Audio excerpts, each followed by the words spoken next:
નમસ્તે દર્શક મિત્રો, ઈટીવી ન્યૂઝ ગુજરાતીમાં આપનું સ્વાગત છે. હું છું દીપક રાજાણી. દર્શકો, ગુજરાત કોંગ્રેસમાં અનેક દિગ્ગજ નેતા, પણ અભૂતપૂર્વ વાગ્યછટાની વાત આવે તો એક જ નેતાનું નામ યાદ આવે. આ નેતા એટલે શક્તિસિંહ ગોહિલ. ખૂબ જ સારા ઓરેટર તરીકે જાણીતા શક્તિસિંહ ગોહિલ ઈટીવી ન્યૂઝના ખાસ કાર્યક્રમ ફેસ ટુ ફેસમાં આપણી સાથે ઉપસ્થિત છે. શક્તિભાઈ, ઈટીવી ન્યૂઝમાં આપનું સ્વાગત છે. થેન્ક યુ ભાઈ. શક્તિભાઈ, સૌથી પહેલો સવાલ, ગુજરાત કોંગ્રેસમાં જે રીતે અત્યારે કવાયત ચાલી રહી છે અને કોંગ્રેસને ખૂબ આશા છે કે 2017માં સારું પરિણામ આવશે, આપની દ્રષ્ટિએ જો 2017માં સારું પરિણામ આવે તો એના કયા કારણો હોઈ શકે? ઘણી બધી બાબતો છે. એક તો ગુજરાતની જનતાએ ભારતીય જનતા પાર્ટીમાં અભૂતપૂર્વ વિશ્વાસ મૂકીને એમને મતો આપ્યા, થોકબંધ મતો આપ્યા. એ વખતે વારંવાર ભારતીય જનતા પાર્ટી દ્વારા કહેવાયું કે ગુજરાતને થપ્પડ, કેન્દ્ર સરકાર તરફથી અન્યાય, અને એક એવું ચિત્ર ઊભું કરવામાં આવ્યું કે જાણે દિલ્હીમાં બેઠેલી કોંગ્રેસની સરકાર એ ગુજરાત વિરોધી હોય. હવે ગુજરાતની જનતાને સમજાયું કે દિલ્હીમાં કોંગ્રેસની સરકાર હતી ત્યારે ગુજરાતને જે મળતું હતું એના કરતાં આજે નુકસાન થયું દિલ્હીમાં ભાજપની સરકાર આવ્યા પછી. ખેડૂતોને આપણા સૌરાષ્ટ્રના કહ્યું હતું, મિત્રો 20 કિલો કપાસના કમસે કમ 2000 મળવા જોઈએ. કોંગ્રેસના શાસનમાં 1000થી 1500 રૂપિયા સુધી ભાવ ગયો, 1000થી નીચે ક્યારેય નહીં ગયો. ગયા વર્ષે ખેડૂતો 800, 850માં કપાસ વેચો. આવા અનેક મુદ્દાઓ છે. એ વાત થઈ ભારતીય જનતા પાર્ટીની નિષ્ફળતાઓની. સામા પક્ષે અમે પણ માત્ર ભાજપની નિષ્ફળતાથી અમને સત્તા મેળવવી એવું પ્લાનિંગ નહીં, અમારે એક કમિટમેન્ટ સાથે એક એવું ચિત્ર આપવું છે કે ગુજરાતની અસ્મિતાનું પુનઃસ્થાપન, જ્યાં મુઠ્ઠીભર માલામાલ ન થાય, ગરીબ અને શ્રીમંત વચ્ચેની ભેદરેખા ઘટે અને એક સંતુલિત વિકાસ થાય, જ્યાં દરેક ગુજરાતીની ચિંતા હોય. એના માટેનું એક વ્યવસ્થિત, માત્ર ચૂંટણી ઢંઢેરો ચૂંટણી સમય અપાય ને પછી ક્યાંય પસ્તીમાં પડ્યો હોય એમ નહીં, અગાઉથી આ બધા જ મુદ્દાઓ લોકોની વચ્ચે લઈને જઈને જનતાના આશીર્વાદ મળે એ માટે અમારો પ્રયત્ન રહેશે અને સત્તામાં આવ્યા પછી જે વાત કરી છે એ વાતને પરિપૂર્ણ કરીશું. શક્તિભાઈ, 2002, 2007, 2012 દરેક વખતે કોંગ્રેસને એવું લાગે કે સત્તા આવશે, જેમ આ વખતે 2017માં આપણને લાગે છે કે સત્તા આવશે. દરેક ભૂતકાળના આપણે બનાવ જોઈએ તો સત્તાનો પ્યાલો નજીક આવીને ચૂંટવાઈ ગયો. આ વખતે એવું નહીં થાય એવું કયા આધારે તમને લાગે છે? પહેલી વાત તો આપે કહ્યું કે કોંગ્રેસને લાગે. ચોક્કસ લડવા જતા હોય ત્યારે જીતની આશા બધાને હોય, એટલે અમને તો લાગે. આ વખતે અમને લાગે છે એવું નહીં, દીપકભાઈ તમને લાગે, અને અહીંયા કેમેરામેન હોય કે બહાર કોઈ રિક્ષાનો ચાલક હશે કે નાનો મોટો ઉદ્યોગ લઈને બેઠેલો ગુજરાતી હશે, એને પૂછશો કે શું લાગે છે, તો કે બહુ થયું ભાઈ, જય ભવાની, ભાજપ જવાની. હા, સામાન્ય માણસ બોલતો થયો છે. અને એટલા જ માટે હું માનું છું કે આ વખતનું ચિત્ર તમે 2002, 7, 12 એ બધાથી એક જુદા પ્રકારનું ચિત્ર છે. દિલ્હીમાં આજે અમારી સરકાર નથી. દિલ્હીમાં જ્યારે અમારી સરકાર હતી ત્યારે એક સૌથી મોટું નિષ્ફળતા ગુજરાત સરકારની હોય, ઠીકરું કોંગ્રેસ સરકાર દિલ્હીની ઉપર ફોડવાનું. હવે એ કરી શકાય એમ નથી. ઘણા મુદ્દાઓ છે અને એ બધા મુદ્દાઓમાં આપણે ત્યાં કહેવાય છે ને, પબ્લિક હૈ સબ જાનતી હૈ. જનતાને તમે ક્ષણિક માટે ગુમરાહ કરવાનો પ્રયત્ન જરૂર કરી શકો, પરંતુ જનતાને ભોળી છે એને મૂર્ખ માનવાનો કોઈ પ્રયત્ન નહીં કરવો જોઈએ. Bharatiya Janata party taken four granted લઈને ચાલે છે અને જનતા એને હવે બરાબર બંને ગાલે થપ્પડ મારશે. ભાજપથી લોકો નારાજ થયા છે એવું આપણને સ્થાનિક સ્વરાજ્ય સંસ્થાની ચૂંટણીમાં લાગ્યું. એના હિસાબે જ કોંગ્રેસને ફાયદો થયો અને ભાજપને નુકસાન થયું. પણ લોકોના મનમાં એક સવાલ એ પણ છે કે કોંગ્રેસમાં અંદરો અંદર કકડાટ બહુ છે. આપણે હમણાં જ આક્રોશ રેલી કાઢી, એ આક્રોશ રેલી બાદ આપણા જ લોકોમાં આક્રોશ જોવા મળ્યો.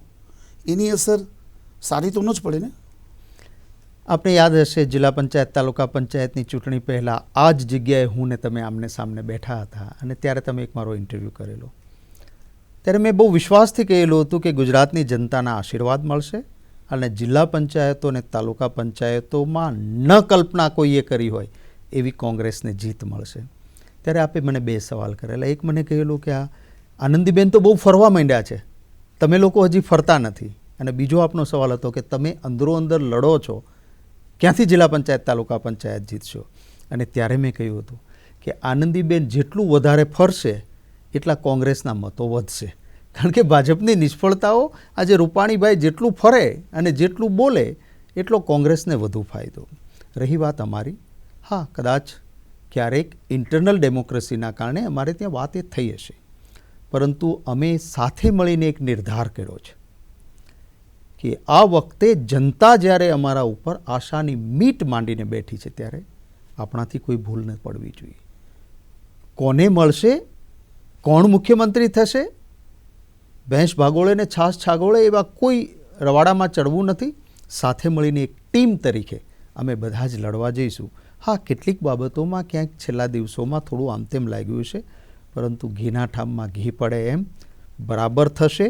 અને ગુજરાતમાં આ વખતે અમે સાબિત કરીને બતાવીશું કે અમારે ત્યાં આંતરિક લોકશાહી છે, પરંતુ અશિસ્તને ક્યાંય સ્થાન નથી, એ પણ જોવા મળશે. અચ્છા, યુપીમાં શીલા દીક્ષિતને મુખ્યમંત્રી તરીકે પ્રોજેક્ટ કર્યા.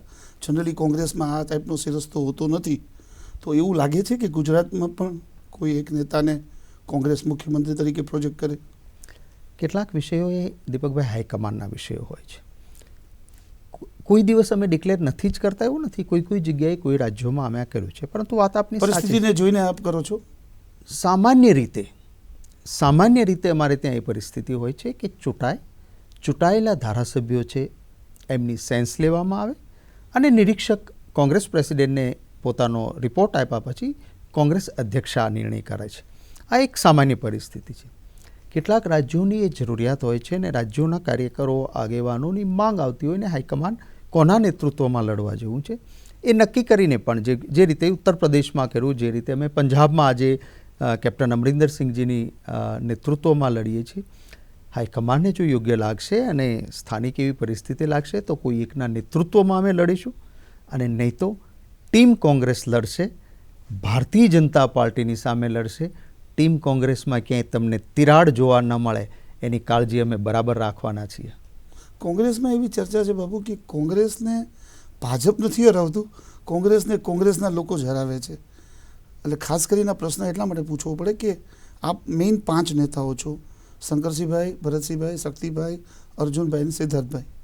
આ 5 લોકોમાં અત્યારે કોઈ જાતની આંતરિક એકતા નથી કે જેનાથી નીચે એવો મેસેજ જાય કે કોંગ્રેસવાળાને ન હરાવે?